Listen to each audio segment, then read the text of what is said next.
Pemirsa sekadi kauningin ringgala ungkuran pengharga beras kekantenang ageng inggih punika 16 tali rupiah a kilo soroh premium.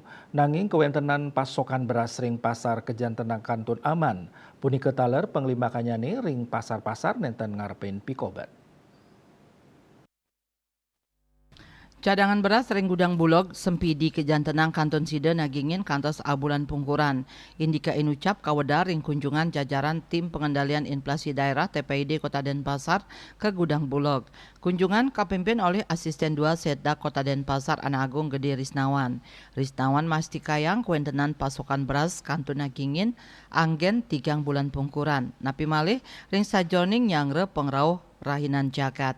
Asapun iketaler pimpinan Bulog kantor wilayah Bali Sony Supriyadi Mausang saking Bulog ngaptiang sida ngelimbakang 3 tali ton beras nyabran bulan nyane. Kuentenan inucap rauh saking siu 900 roras ton beras bantuan pangan miwah siu ton beras stabilisasi pasokan harga pangan. Ring sajoning bantuan pangan inucap kebausang sampun kalimbakang rumasuk ring Kota Denpasar sampun memargi daweg tanggal 3 siki Januari nelintang. Asmara Putra, Bali Pos Nguningayang.